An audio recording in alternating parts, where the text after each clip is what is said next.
આજે હું તમારા લોકો જોડે એક રેસીપી શેર કરીશ કે હું કઈ રીતે ખાટી મીઠી ચટણી બનાવું છું, ખજૂર, આંબલી અને ગોળની ચટણી. યસ. સો ચલો હું તમને બતાવું કે મેં કઈ ખજૂર લીધી છે અને કઈ આંબલી લીધી છે. સો યસ, જો અહીંયા આ વાળી આંબલી લીધી છે એન્ડ આ રે ખજૂર લીધી જે બહુ મોટા મોટા પીસ આવે. જો તમને બતાવી દો એકવાર. જો આવું કંઈક આવો દેખાય. એન્ડ ગોળ પણ લઈ લીધો, પણ ગોળની અત્યારે હાલ જરૂર નથી. સો ગાઈસ, ઓલરેડી મેં આંબલી બહાર કાઢી દીધી પેકેટમાંથી. ઉપરનું કાગળ પણ ઉખાડી દઈએ. સો આમાંથી છે ને હું સૌથી વધારે પ્રમાણ રાખીશ આનું, ખજૂરનું અને ગોળનું. આ એકદમ ઓછી લઈશ. તો ચલો બાઉલમાં પહેલાં હું લઈ લઉં.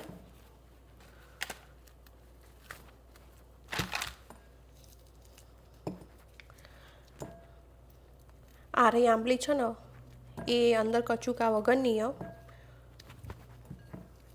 અમુકમાં કચુકા આવી જાય અંદર, તો કાઢી લેવાના.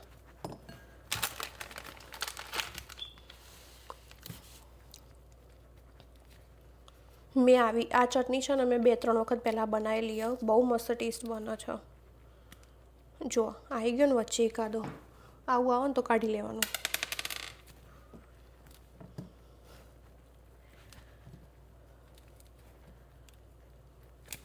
મેં આના પહેલાં છે ને 2 ટાઈમ આ જ રેસીપીથી બનાવેલી, તો એનો બહુ મસ્ત ટેસ્ટ આવે. એટલે હવે હું આ રેસીપીથી જ બનાવું એવરી ટાઈમ. ઓકે, સો ડન. હું આટલી જ આંબલી લઈશ માપની, અને એના કરતાં પણ વધારે ખજૂર લઈશ. એન્ડ આ ખજૂરમાં છે ને એ ઠળિયાવાળી ખજૂર. જો દેખાય તો મારા બધું કાઢીને લેવું પડશે. સો યસ, ચલો કાઢી દઈએ.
સો ફાઇનલી ગાઈસ, અહીંયા મેં ખજૂરમાંથી ઠળિયા કાઢી દીધા બધા, અને ખજૂર લઈ લીધી છે.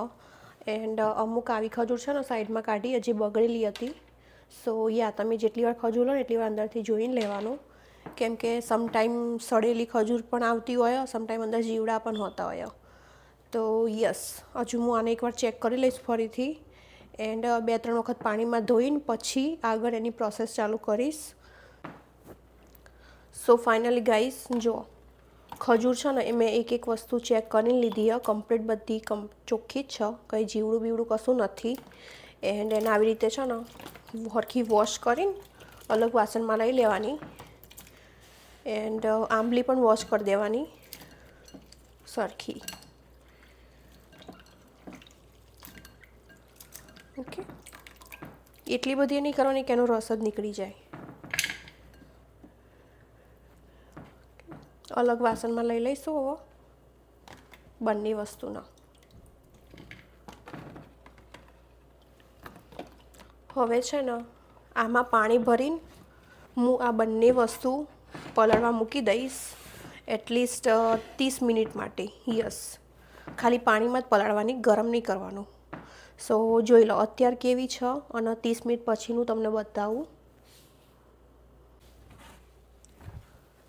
ઓકે, ચલો પાણી ભરી દઈશું હવે.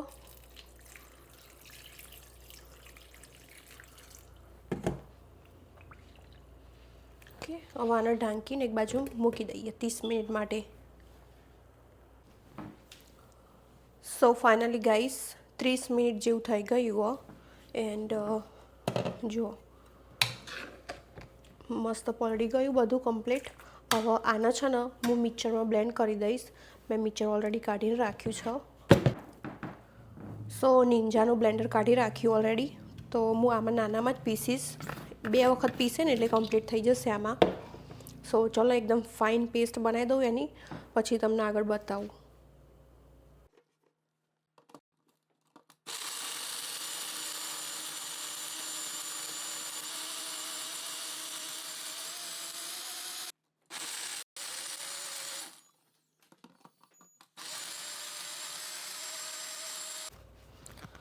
સો ગાઈસ ઓલરેડી મેં 2 ટાઈમ કરી દીધું, આ 3જી ટાઈમ કરું છું.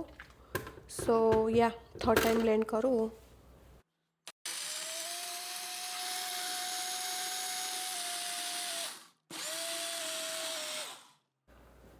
સો મેં છે ને ઓલરેડી આ મોટી જાળીવાળું વાસણ લીધું એમાંથી પહેલાં પલ્પ કાઢી લઈશ. એટલું પહેલાં કરી નાખીએ. આવી રીતે કંઈક જો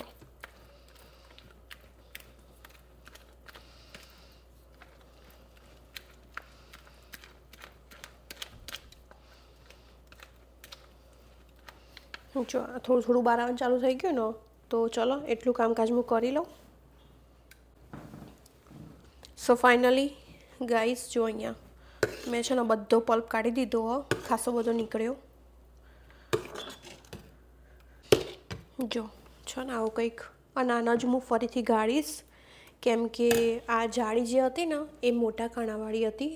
અગર તમારા જોડે ચાઇનો હોય તો ચાઇનો પણ યુઝ કરી શકો.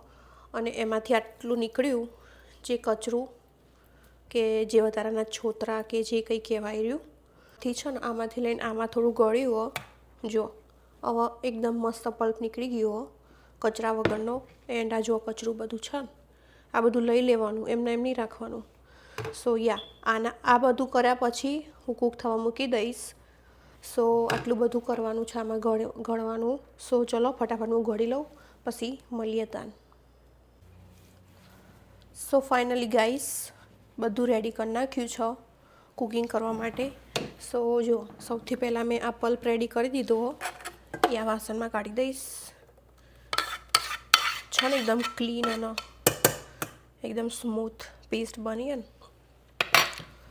સો યસ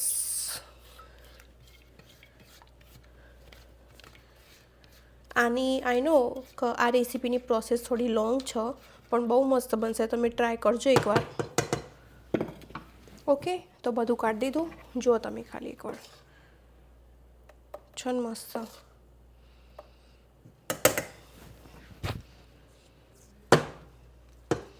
એન્ડ એમાં નાખવાના બધા મસાલા મેં ઓલરેડી કાઢી દીધા છે.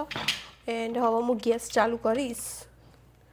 સો જો મસાલામાં શું લીધું તમને બધું બતાવું. સૂંઠ પાવડર, સંચળ, પછી કાશ્મીરી મરચું, મીઠું થોડુંક જ લીધું છે. એન્ડ શેકેલા જીરાનો પાવડર લીધો. એક બાજુમાં કાળા મરી પાવડર લીધો. સો યસ જો આવા ટાઈપનું કંઈક લીધું છે.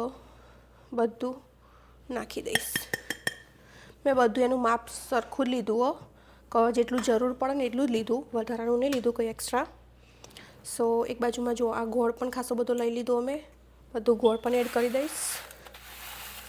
સમારીને એટલે લીધો કે જલ્દી ઓગળી જાય ને ગોળ.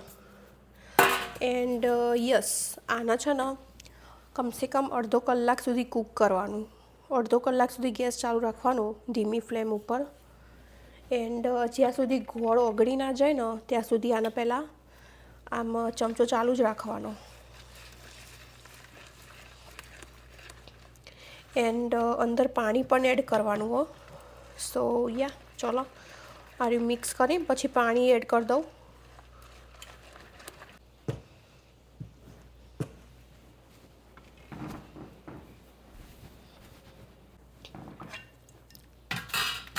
ઓકે, સો ફાઇનલી મેં આમાં જ પાણી લઈ લીધું જેમાં પલ્પ હતો ને એમાં જ. ઓલમોસ્ટ મેં પાણી લીધું છે 1 લીટરથી થોડું ઓછું પાણી લીધું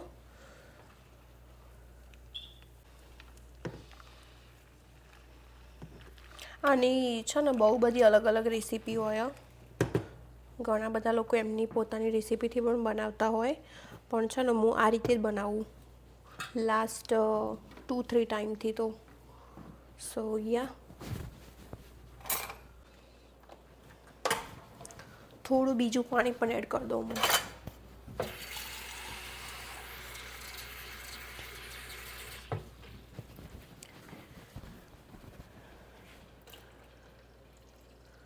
ઓકે, આટલું થોડું રાખ્યું. એક ગ્લાસ લાવી હતી.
સો ફાઇનલી ગાઈસ ઓલમોસ્ટ અડધો કલાક થવા આવ્યો.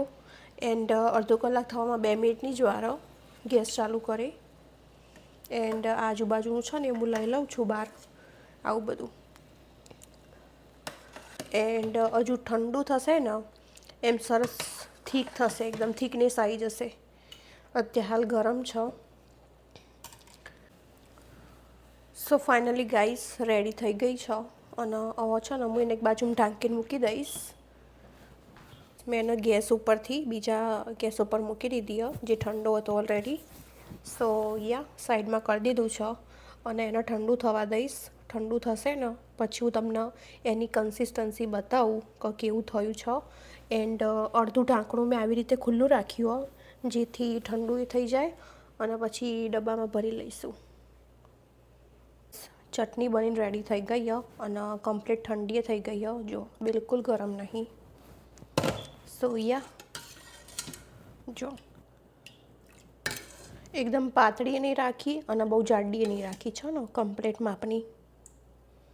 હવે છે ને આને હું ડબ્બામાં ભરીને ફ્રોઝન કરી દઈશ. અને આ રહી એટલીસ્ટ 3-4 મહિના સુધી તો આને કશું જ ના થાય, એમના એમ જ રહે કમ્પ્લીટ.